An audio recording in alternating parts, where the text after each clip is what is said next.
Back in August, after watching Airplay, I felt as though there were several questions that still needed to be raised. After a few days, I decided to get the answers myself, and I contacted panelist Lynn Walsh for an interview. The following was originally intended to be a component of a debate podcast called Why Not, which I'll provide more information about after the interview, but it's not ready yet, and I've been sitting on this too long as it is. Lynn Walsh is the executive investigative producer of San Diego's NBC7 and serves on the Society of Professional Journalists Ethics Committee, where last year she helped revise their code of ethics. She was a panelist at SPJ's Airplay event on August 15th, 2 weeks before I spoke with her. If you don't mind, I'd like to just jump right into the questions. Yeah, sure. Let's go ahead. All right. So at Airplay, you related your own ethical standards to experience in news a lot of the time. Would you say that that should generally reflect standards for every journalist, or is that just your personal standards? Well, I mean, like I said at Airplay, I think in general, journalists and organizations, so journalism organizations, and even if you don't consider yourself a journalist, if you are writing online, if you're publishing online, I do think you should, as an individual, but also as an organization, come up with some sort of policy when it comes to some of these different ethical situations that were discussed at Airplay, but also come up every day reporting. SPJ, an organization that I'm involved with, has a code of ethics that is, I would say, in the journalism world, one of the most widely used. From that, different organizations may use that and make different changes, small or large, based off of that. But I do think it's a good general sort of place to look for ethical principles in journalism. Great. And, as you mentioned, and as I think, a lot of people at this point, if they're following this, would know, that, there aren't licenses for journalism. How do you think that ethics becomes relevant through things like industry pressure and public trust and things like that? Do you think that's robust, or do you think it's like how much is that actually affecting things in journalism? So meaning, like, if someone does something that maybe people don't agree with, that most journalists don't agree with or find, like, unethical. Yeah. If there was something that seemed, blatantly unethical to you that, you don't even think there would be a question about it in really anyone's minds, like, what's the response to that with the industry? And, like, is there a tangible response to that with, with something like public trust? Like, do people usually actually have a response to that? Or, like on the panel, you guys were talking about Gawker, and one of the other panelists, he was just kind of laughing them off as like, well, it's Gawker. But when the public is going for that kind of clickbait kind of stuff, how does public trust work into that, and how does ethics really factor into that? Well, I definitely think, if a journalist does something that, they report something that's inaccurate, they maybe cover something in a way that is not very ethical. Maybe they don't pay attention to a victim's right to privacy, or they expose something that, the public feels like, okay, that was an invasion of privacy. I do think you see public outcry. I think you see it even more now because people have access to the internet. They can kind of do their own research on things. So I think it's detrimental. And I would say most journalists would also find that it's detrimental to our profession. As far as consequences, I think, the news organization that might be associated with that loses credibility. And at the end of the day in this industry, credibility is sometimes all you have at the end of the day. If we're delivering news and the public can't depend on you to get it right, or they can't trust you with themselves and with their personal experiences, they're not going to go to you and they're not going to turn to you anymore. So I do think there definitely are consequences as far as like on an individual basis. While yes, there isn't a licensing agency, it's not like an attorney where you can have your law profession, basically ripped out from underneath you. People pay attention to what's going on. Other journalists pay attention. If a journalist has been involved in something that maybe was questionable or people don't agree with, that travels with them because your personal reputation also is all you have sometimes in this industry as well. As far as, you bring up Gawker, I do think there's also a responsibility for journalists, but also, for the public. And I think journalists can help with this, and the media in different organizations, but sort of the media literacy, if you will, that's what I like to call it, where you kind of do work with the public to kind of think about what these sources are, how reliable are they, what's their track record with that sort of thing, and to basically inform and give information.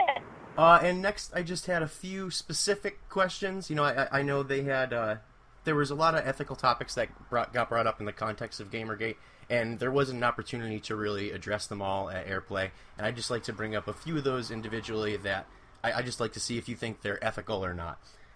Some of these I think are going to be pretty obvious, others maybe a little less so. So, trading high review scores for early copies of games to do reviews on, would you say that that's ethical? So this is something I don't have a lot of personal experience as a reporter, but also on the other end of like entertainment journalism. I'm never really on the editorial side of that. Mm-hmm.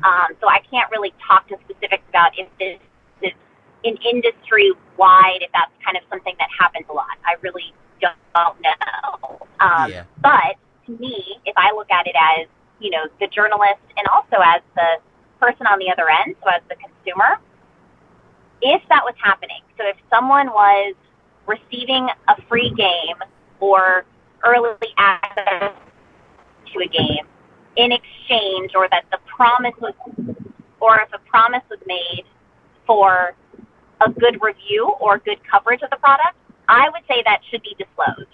Now, whether that journalist decides to accept that, I would say you never make a promise to anyone that the story is going to go a certain way, because you don't know. That's part of what we do, right? You talk to someone, you might talk to someone else, you might experience something else, and the opinion changes, or you learn new facts that the direction you thought the story was going in, it doesn't go in. So to make a promise, I wouldn't do that. And I think if you are receiving free products or early access, I would want that disclosed up top, if that makes sense. And then the viewer can decide how reliable this review is or not. Great. How about giving higher scores than you would otherwise because a developer says that bugs will be fixed? So I don't know if that is an ethical thing. To me, that didn't fall under an ethical thing. But to me, it's not telling the whole story. Does that make sense? So maybe you loved the game, but there were lots of bugs in it. But wouldn't you, I would think somewhere in the article you would talk about the fact that, hey, while I was playing the game, there were lots of bugs in this game. But talk to the developer, they said they're all going to be worked out by the time it is released. Let's see if that's true. So basically disclosure, again, is what you're saying? Is that would be a good thing? But it's not necessarily an ethical issue? I mean, ethical, I don't know if that falls under ethical. I think it falls under good reporting. If you know more or have experienced something, I would think you'd want to share all of that so that the viewer or the reader understands everything that you're telling them and what you're sharing, especially with a review. So, yeah. Great. And then, so how about a situation where an editor significantly changes a review, and even as much as doubling the score? There was a Donkey Kong game where it was reviewed as a 1.5 out of 5, and the editor changed the review to a 3. So is that an ethical issue as far as you're concerned, or? I mean, so it's unfortunate probably for the reporter, because in most cases, unfortunately, an editor may have final say, if that makes sense. So they turn something in, and the editor is like, sorry, this is how we're changing it. I would hope that, in that kind of situation, I mean, it's never good to be in that type of situation. And as a reporter, you hope that you never are in that situation. But if it does happen, I would hope the reporter, stands up for themselves and for journalism and for their piece of work and says, hey, that's not what I wrote. What can we do to fix this? This is how, I think it should be. And really stands up and fights for what they believe would be the ethical thing to do. Again, that puts you in a tight spot, because you stand up, who knows, you could lose your job, you might not get another assignment if you're freelance, but the hope is, you would do what you think as an ethical journalist is right. Okay. And what would you say about firing staff for publishing poor reviews of advertisers' products? Is that an ethical issue, or is that just a really shady business practice? I mean, journalistically, you hate to see that happen. I mean, as a journalist, that's actually a question that I'm asked on, almost every job interview or by anyone. Like, have you ever been told to stop investigating something because of an advertiser or because of pressure from your higher ups? Luckily, I can answer that and say no. But apparently, people have been in those situations, and that's not good for journalism. That's not good for the business in general, no matter what you're doing. So again, ethical, I don't know if it's, an ethical issue. I just think it's a poor journalistic practice. We don't want to see that happen in newsrooms anywhere, no matter what the topic is. We do what we do to give the public information. We're not necessarily doing it to appease or please an advertiser. That wouldn't be journalism. Great.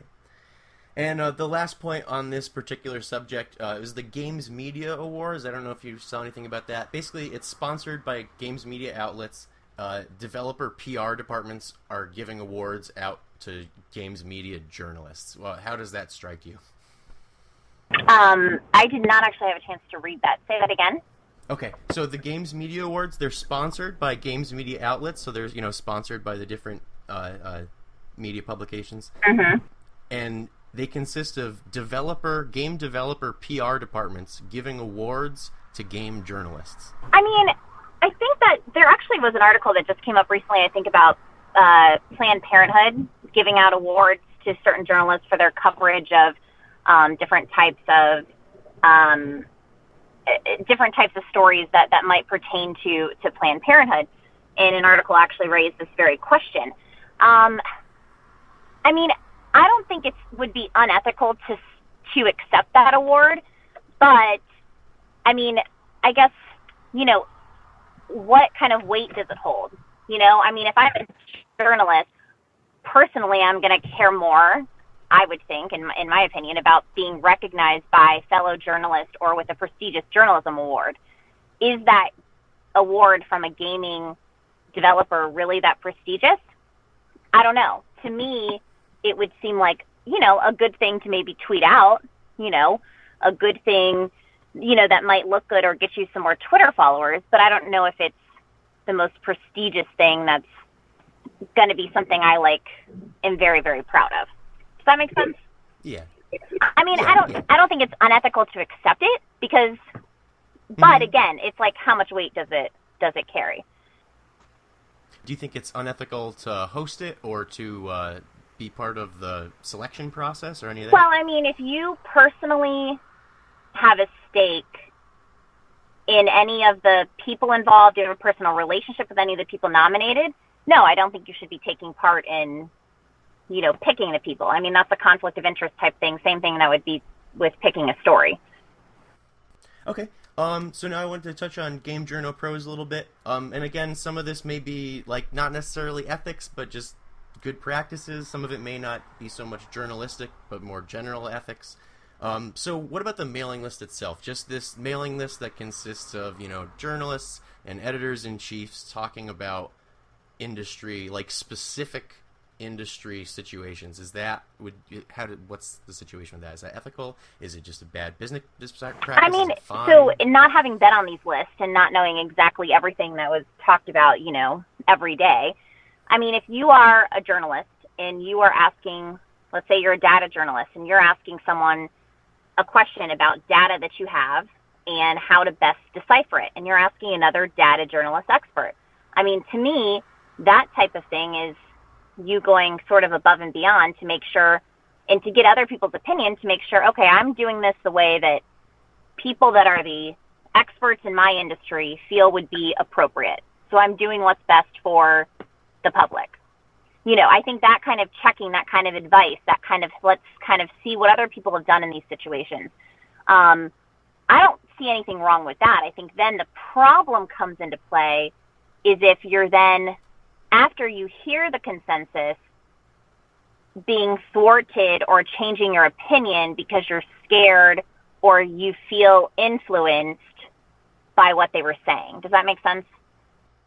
Yeah. So the situation with Kevin Dent, you remember that, where there was the developer, or he was an industry professional at any rate, who had been quoted numerous times in a lot of different magazines or websites, and he said something that apparently Patrick Klepek from Giant Bomb didn't like, and he said, can we collect, here's a quote from Game Journal Pros from Patrick Klepek. Can we collectively stop quoting him? And then later in the thread, Alex Navarro, he is a fucking nightmare person, and we as a collective industry would do well to pretend he no longer exists. He is valueless. Is that beyond the pale? I mean, he's not employed by these magazines or anything, or I keep saying magazines, but he's not employed by these publications, but he is someone that they're sourcing a lot of the time. Is that appropriate? Is that ethical? I mean, again, they're just giving their opinions about what they think about this guy. You know, I mean, so what is that? I don't know. To me, I think that is, again, people can say whatever they want to say about people. And if they say that about someone on this email chain and someone is that influenced by an individual that then they stop dealing with them, I mean, that just says more I don't know that it's an ethical thing. I don't even know if that's not even a journalism thing to me. I mean, that's a he said, she said. It just seems very elementary, like very cliquish, very like high school drama. I mean, that's the best way to describe it. I mean, it's just people voicing their opinions about someone else. And if people decide not to hang out with that person or associate or use that person again, I mean, that's them making a personal decision.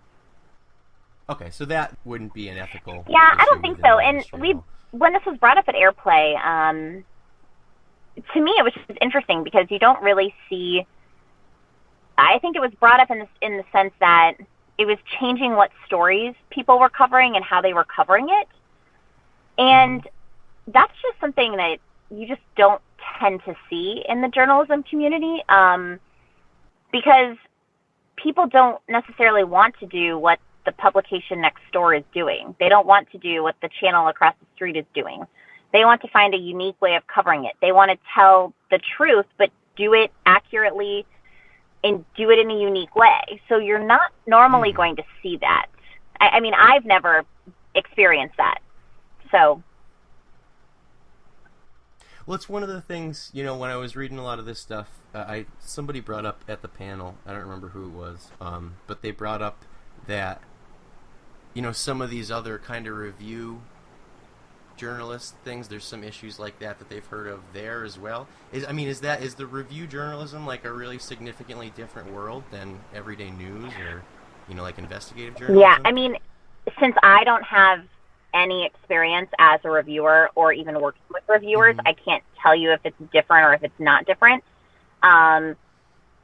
Unfortunately, just because, like I said, I've never sat in on any meeting where they talk about, oh, we're going to review this and this is how it's going to work. I mean, I've just never been a part of any of that.